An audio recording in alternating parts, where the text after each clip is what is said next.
yang lalu kita dah belajar habis untuk tajuk bab 6 mengenai tamadun Yunani dan Rom. Untuk hari ini kita akan teruskan lagi bagi bab 7, iaitu peningkatan tamadun India dan China. Jadi sebelum itu cikgu harap kamu telah bersedia dengan buku teks dan modul kamu. Kamu boleh buka muka teks kamu pada muka surat 140.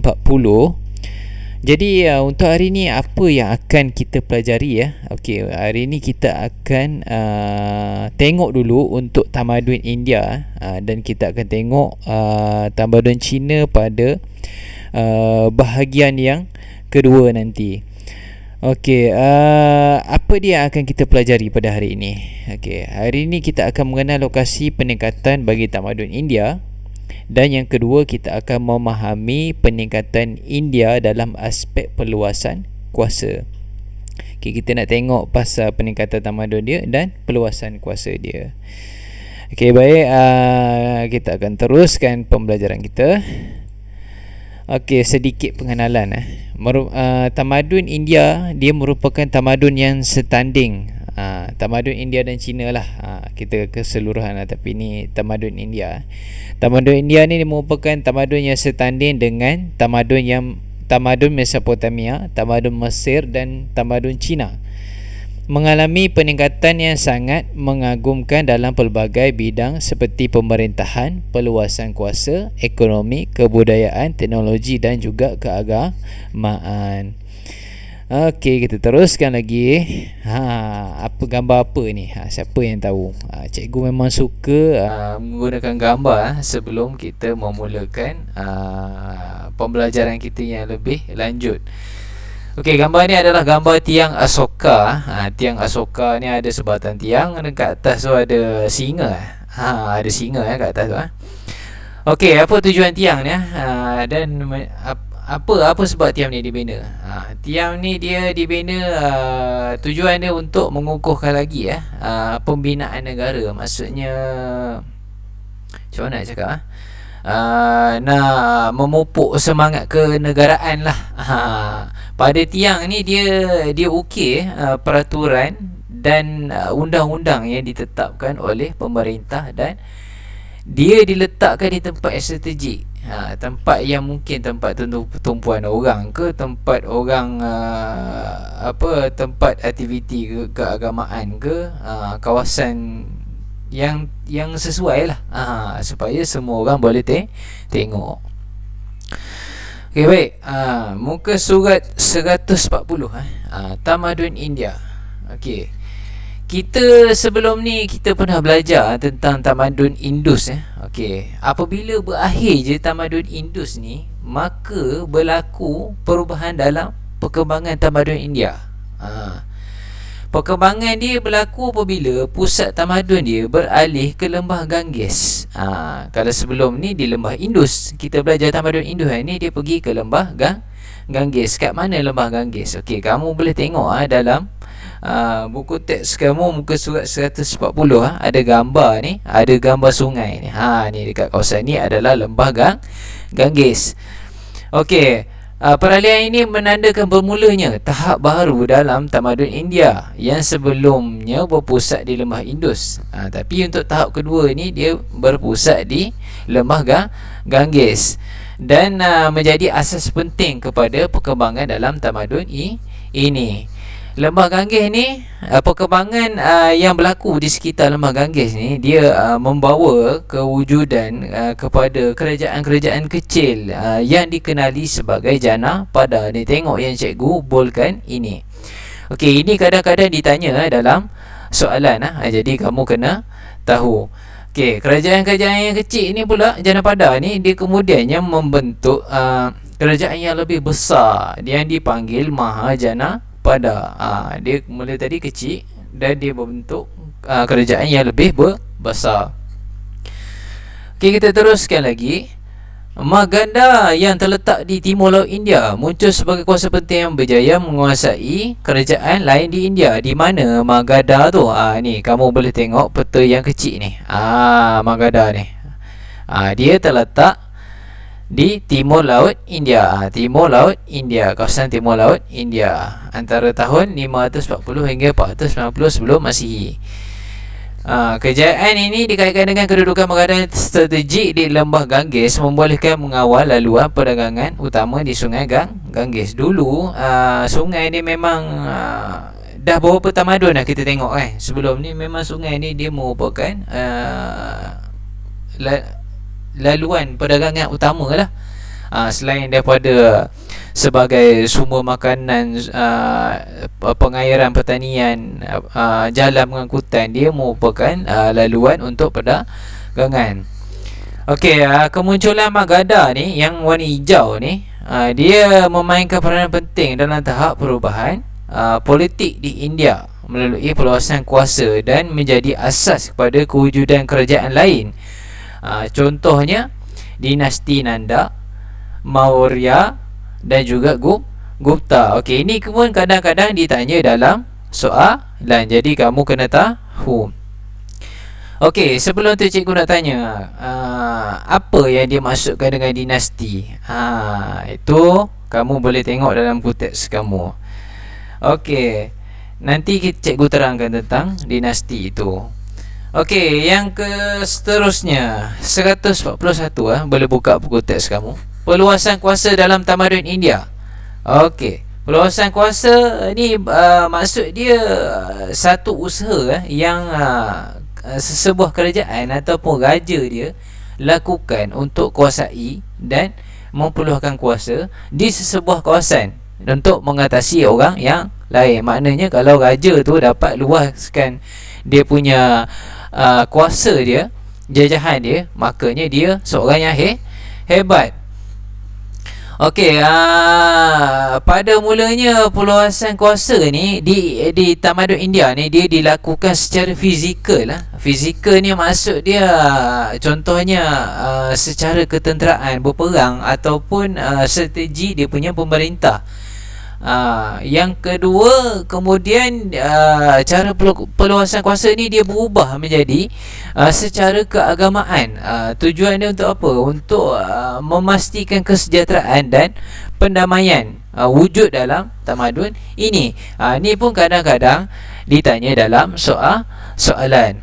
Okey, yang kat bawah ni, yang dalam bulatan ni, kamu tengok ada bulatan ni kan. Okey, ini adalah faktor perluasan kuasa. Okey, ni kamu boleh baca. Ini pun kadang-kadang ditanya dalam soalan. Okey, ini cikgu tak perlu terang lah, kamu boleh baca lah. Perluasan kuasa ni macam-macam lah.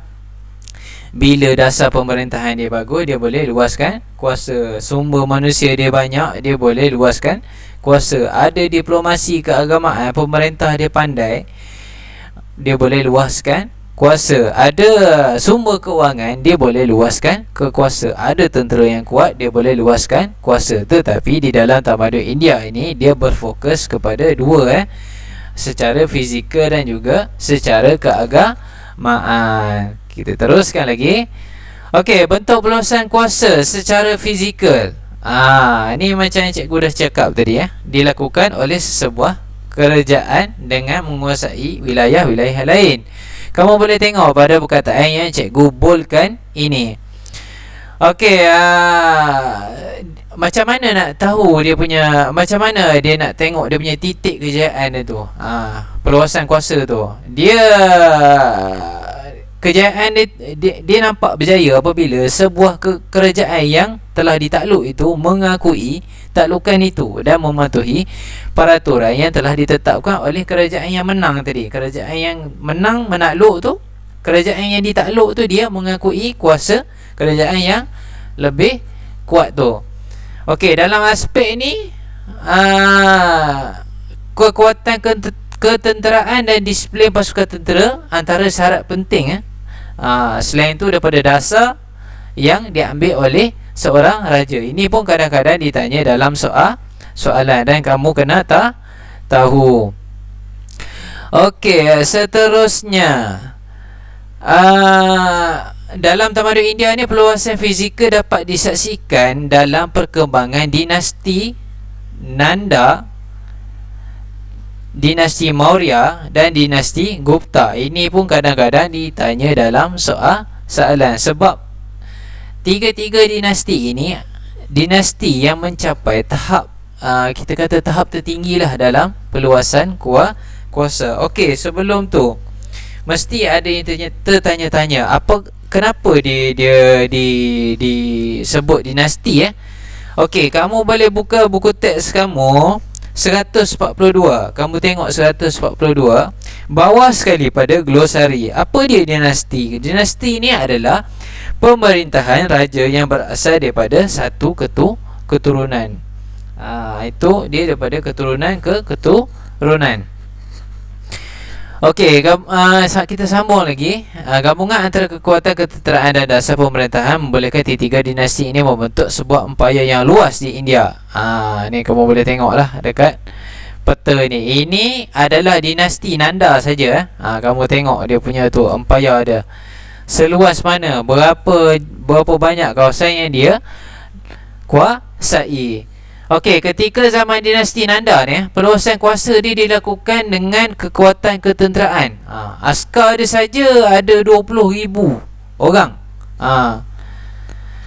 Pasukan tentera dia mempunyai 20,000 kavaleri. Kavaleri ni apa? Kamu boleh tengok dalam muka surat 142. Kavaleri ini adalah tentera berkuda. Dan 20,000 infanteri. Infanteri ini pula adalah tentera yang jalan kaki. Dan 3,000 tentera gajah. Punya hebatnya dia pada masa itu. Empayar Nanda ni dia menganjurlah sampai ke wilayah Bengal di sebelah timur India, hinggalah ke Punjab di sebelah barat, serta wilayah Deccan. Pataliputra, Patna hari ini merupakan pusat pemerintahan empayar ini. Ni kawasan ni.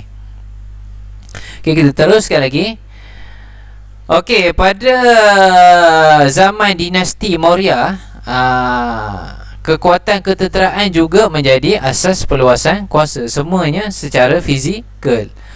Okey, pada zaman dinasti Maurya ni ada dua orang pemerintah dia. Yang pertama adalah Chandragupta Maurya dan yang kedua adalah Asoka. Ini pun kadang-kadang ditanya dalam soalan. Kedua-dua pemerintah ni memang berjaya lah. Dia dapat membentuk empayar yang luas, meliputi wilayah Bengal di sebelah timur hinggalah ke Hindu Kush di sebelah barat. Okey, pusat pemerintahan dia terletak di Pataliputra tadi yang tadi tu. Pataliputra ni kamu boleh tengok dalam peta dinasti Maurya ni. Tadi itu dinasti, kita tengok sebelum ni tadi dinasti Nanda kan. Ini kan dinasti Nanda ni dia macam ni je. Dinasti Maurya ni besar lagi. Okey, usaha perluasan kuasa pada zaman Chandragupta Maurya ni juga bergantung pada kekuatan ketenteraan. Memiliki 9,000 tentera bergajah, 30,000 kavaleri dan 600,000 infanteri yang berjalan kaki. Tentera yang berjalan kaki. Okey, masa Asoka ni setelah memegang kuasa, Asoka ni berusaha untuk menguasai kawasan-kawasan yang belum lagi ditaluki di bawah kekuasaan Maurya. Jadi antara kawasan yang belum dikuasai adalah Kalinga ni. Tengok dalam bulatan ni, yang cikgu bulat ni. Okey, cuma nak kuasai Kalinga ni dia susah sikit lah. Jadi masa nak kuasai Kalinga ni banyak yang mati, kehilangan harta benda. Jadi ini menimbulkan kesedaran kepada Asoka ni. Jadi pemerintahan dia pada masa tu berubah jadi slow sikit. Dia lebih bertoleransi dan juga bertanggungjawab.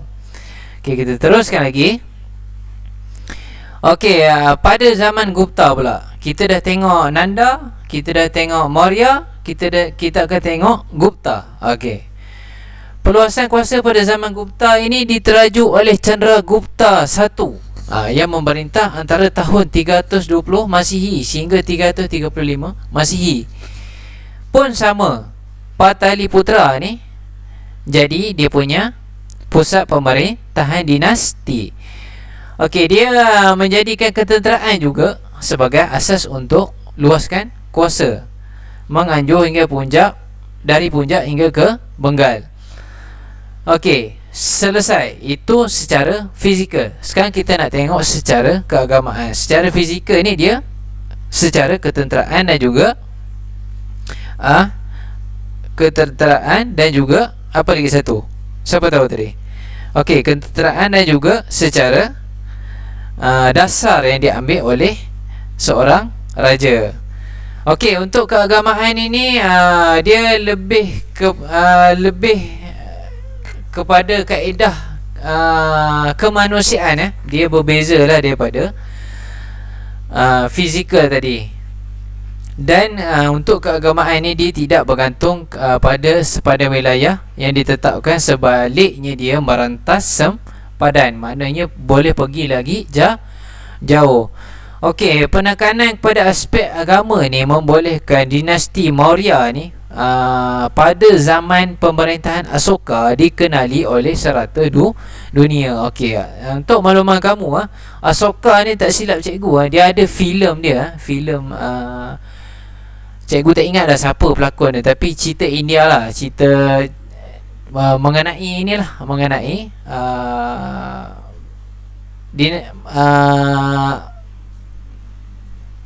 perluasan kuasa pada zaman tamadun India ni lah. Lebih kurang macam tu lah. Cikgu pun tak ingat lah sebab benda tu lama sangat. Okey, kita teruskan lagi. Selepas perang Kalinga, tadi kan dia pergi serang ada satu tempat yang Asoka belum menguasai tadi kan, Kalinga ni. Jadi dia dah berjaya. Lepas dia habis perang tu, dia Asoka ni dia mula mengembangkan lebih kepada penumpuan lebih kepada perkembangan agama Buddha. Ini nak kukuhkan lagi dia punya pembinaan negara tu. Yang tadi tu gambar yang mula-mula cikgu tunjuk tu, dia bina tiang ni, dia nama tiang Asoka. Di situ diukir peraturan dan undang-undang yang ditetapkan oleh pemerintah.